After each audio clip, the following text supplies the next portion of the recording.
Hello student, how are you all. I hope आप सब अच्छे होंगे। तो आज हम लोग जो चैप्टर के बारे में डिस्कस करेंगे वो है चैप्टर नंबर 13 क्लास 7 के एनसीटी बुक से। चैप्टर का नाम है एक्सपोनेंट एंड पावर्स। ये चैप्टर का पहले भी मैंने एक बार वीडियो बनाया था जो क्लास 8 क्लास में ऑलरेडी है। तो फॉर्मूलाज जो है सिमिलर टाइप है, तो अगर आपने वो वीडियो देख लिया है तो आपको उसमें से समझ में आ जाएगा बहुत सी चीज़। आप वहाँ से फॉर्मूला समझ के ये वाला चैप्टर से क्वेश्चन को सॉल्व कर सकते हैं। अगर आपको वो वाला वीडियो आपने नहीं देखा तो मैं इस वीडियो में भी फॉर्मूलाज को एक्सप्लेन कर दूंगा, आप वीडियो को अच्छे से देखते रहिए, ठीक है। तो जैसे कि आप देख पा रहे होंगे बोर्ड में मैंने कुछ फॉर्मूलाज डाल के रखा है। यहाँ पर 11 फॉर्मूलाज हैं जो चैप्टर को करने पे बहुत आपको हेल्प करेगा। इस चैप्टर नंबर 13 में 3 एक्सरसाइज है। 3 एक्सरसाइज में ये जितना भी 11 कुछ फॉर्मूलाज हैं सब आपको हेल्प करेगा, ठीक है ना। तो आज चलिए हम लोग इस फॉर्मूलाज को पहले एक्सप्लेन कर लेते हैं, ठीक है ना। तो यहाँ पर देखिए लिखा हुआ a into a into a into a n times, तो आप उसको लिख सकते हैं a to the power n। तो एक प्रैक्टिकल एग्जाम्पल के थ्रू हम लोग इसको समझेंगे, ठीक है। प्रैक्टिकल एग्जाम्पल के थ्रू मान लीजिए लिखा हुआ है एज ए एग्जाम्पल 2 को मैंने यहाँ पर लिखा। कितना टाइम लिखा? 1 2 3 4, मैंने 4 बार लिखा। तो मैं इसको एज ए भी लिख सकता हूँ पावर फॉर्म में 2 टू द पावर 4, ठीक है। फॉर एन एग्जाम्पल मान लीजिए मैंने 3 को 5 टाइम्स लिख रहा हूँ, तो मैं इसको ऐसे लिख सकता हूँ 3 टू द पावर 5, ठीक है। तो इसका मतलब क्या है, कोई भी नंबर को जितना टाइम हम लोग लिखते हैं उसको उतना ही पावर को रखना पड़ता है। मान लीजिए 1 2 3 4 मैंने 4 बार लिखा है। किसको लिखा है? 2 को लिखा है, तो 2 एज अ बेस रहेगा और जितना बार मैंने मल्टीप्लाई किया उसको हम लोग पावर में बैठा देंगे, ठीक है। नेक्स्ट फॉर्मूला क्या होता है? a टू द पावर -1 मतलब 1/a से एग्जाम्पल देख लेते हैं। एक क्या होगा, मान लीजिए 2 टू द पावर -1 लिखा हुआ है, तो इसका आंसर कितना हो जाएगा? 1/2। 5 टू द पावर -1 है, दैट मीन्स सिमिलरली होगा 1/5। कुछ नहीं करना आपको, जस्ट सिंपल देखना है कि a टू द पावर आपका पावर में क्या है, -1 आने पर उसको जस्ट रेसिपल कर दीजिए, ठीक है। और एक एग्जाम्पल ले लीजिए 10 टू द पावर -1 मीन्स 1/10, ठीक है। Similarly third number formula example देख लेते हैं। सो a टू द पावर -2 लिखा है, आंसर होता है क्या? 1/a to the power 2। Similar आप मान लीजिए आपको लिखा हुआ है 7 टू द पावर -2, तो आप उसको लिखेंगे 1/, ये माइनस के लिए आप उसको 1/, करेंगे और ये 7 का जो पावर है स्क्वायर उसको आप बैठा देंगे, ठीक है। माइनस के लिए हम लोग 1/, कर रहे हैं और 7 का जो भी पावर है हम लोग वैसे उसको बैठा देंगे। दूसरा एक ले लीजिए 8 टू द पावर -3, क्या करेंगे? माइनस के लिए 1/, करेंगे पहले, उसके बाद 8 का पावर जितना भी है आप उसको वैसे ही बैठा दीजिए, ठीक है। आपको कुछ करना करेगा, ज़्यादा कुछ करने की ज़रूरत नहीं, बस आपको उसी हिसाब से रख दीजिए उसको। Next fourth number formula. Fourth number formula क्या है? a to the power m into a to the power n। क्या होता है आंसर? इसका होता है a to the power m plus n। Example का थ्रू देख लेते हैं। मान लीजिए लिखा हुआ है 3 to the power 5 into 3 to the power 2। दोनों का बेसिस सेम है, बीच में मल्टीप्लाई सिंबल है, तो क्या करेंगे? एक बार सिंपल एक बेस को बैठाएंगे और पावर दोनों को ऐड कर देंगे। तो इसका आंसर कितना हो जाएगा? 3 टू द पावर 5 + 2 मतलब 7, ठीक है। नेक्स्ट 5 नंबर फॉर्मूला क्या है? a to the power m divided by a to the power n। तो क्या होता है? a to the power m - n। 4 और 5 नंबर दोनों फॉर्मूला में सिर्फ एक ही चीज़ का डिफरेंस है, देख सकते हैं आप लोग, यहाँ पर मल्टीप्लाई है, यहाँ पर डिवाइड सिंबल है। इन दोनों को ही आपको फोकस रखना पड़ेगा। हमेशा देखिएगा दोनों का बेस सेम हो रहा है, लेकिन सिंबल बीच में क्या है वो ज़्यादा फोकस में रखिएगा, ठीक है। तो जैसे एक एग्जाम्पल देख लेते हैं। मान लीजिए 5 to the power 5 divide by 5 to the power 2 लिखा हुआ है, तो क्या करेंगे? पहले एक बेस को बैठाएंगे, जो बेस हम लोग का था सिमिलर क्या था? 5 था, 5 बैठा दिए। उसके बाद जो पावर था उन दोनों को सब्ट्रैक्ट कर दीजिए, तो क्या आंसर आ जाएगा? 5 टू द पावर 5 - 2 कितना होता है? 3।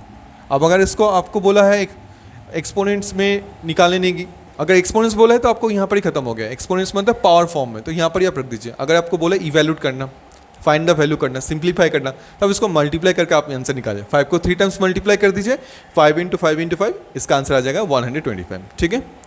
6 नंबर फॉर्मूले में चलते हैं। 6 नंबर फॉर्मूले क्या है? a/b to the power m। तो किसका क्या हो जाता है, A to the power M divide by B to the power M. मतलब कोई फ्रैक्शन है, उसका सिंगल पावर है, तो हम लोग उस फ्रैक्शन का डिनोमिनेटर न्यूमिनेटर को सेपरेटली उस पावर से पावर दे सकते हैं। ठीक है, एग्जाम्पल देख लीजिए, लिखा है 4/7 to the power 9, 4/7 to the power 9, एक पावर है 9, वो फ्रैक्शन है 4/7, तो मैं इसको as a 4 to the power 9 and 7 to the power 9 भी लिख सकता हूँ।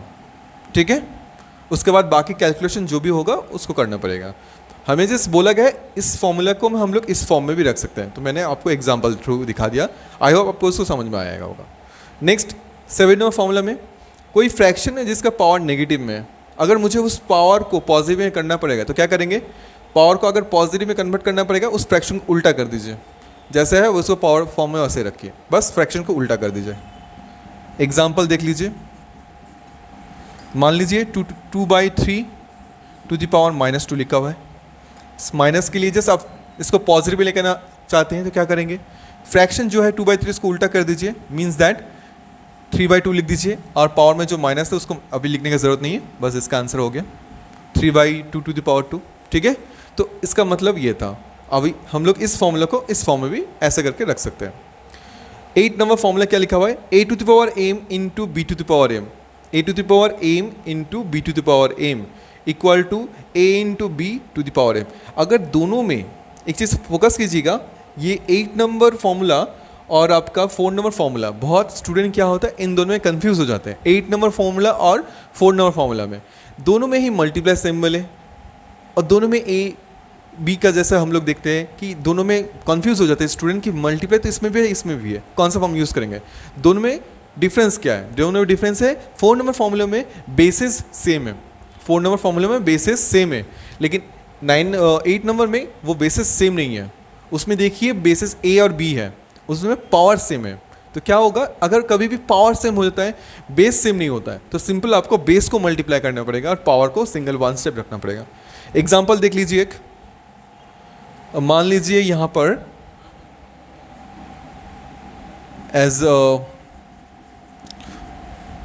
2 to the power 3 into 2 to the power 3, 2 का पावर भी 3 है, 3 का भी पावर 3 है, तो क्या करेंगे, दोनों का तो बेस सेम नहीं है लेकिन पावर सेम है, बीच में मल्टीप्लाई है, तो हम लोग जस्ट बेस को मल्टीप्लाई कर देंगे, पावर को सिंगल टाइम्स रखेंगे। तो 3 टू जा कितना होता है 6, 6 का पावर कितना हो जाएगा 3। अभी आप इसको अगर बोला है इवैल्यूट करो, फाइंड द वैल्यू या फिर सिंप्लीफाई करो, तो आप मल्टीप्लाई करके दीजिए 6 इंटू 6 इंटू 6, दैट मीन्स इसका आंसर आ जाएगा आपका 216।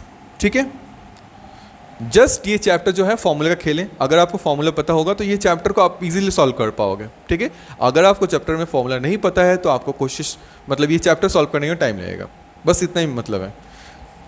9 नंबर फॉर्मूला क्या है, सबसे ईजीएस्ट फॉर्मूला होता है, ए टू द पावर 0 मतलब क्या होता है 1। एग्जाम्पल देख लेते हैं, एक एग्जाम में क्या होता है बहुत बड़ा क्वेश्चन दे दिया जाता है, कभी कभी इतना बड़ा क्वेश्चन दिया जाता है तो हम लोग भी सोचते हैं इसको कैसे सॉल्व करेंगे, और उसके बाद अल्टीमेटली क्या पावर दिया जाता है 0 दे दिया जाता है, तो स्टूडेंट पहले उसको सॉल्व करने लग जाता है, उसके बाद वो सोचता है हाँ पावर 0 है मतलब इसका आंसर 1 है। तो आपको ऐसा कुछ करने की ज़रूरत नहीं है, डायरेक्टली आप पावर लास्ट पावर जो भी है उसको फोकस कीजिए, उसमें देखिए अगर 0 है डायरेक्टली आंसर 1 बैठा दीजिए, अगर एमसीक्यू में 1 है तो आप उसको टिक मार्क कर दीजिए, आपको फुल मार्क्स मिल जाएगा। ठीक है, एग्जाम्पल देख लेते हैं, मान लीजिए आपका क्वेश्चन में लिखा था 5 टू द पावर 0, इसका आंसर कितना हो जाएगा 1 हो जाएगा। 1000 टू द पावर 0, इसका भी क्या हो जाएगा 1 हो जाएगा।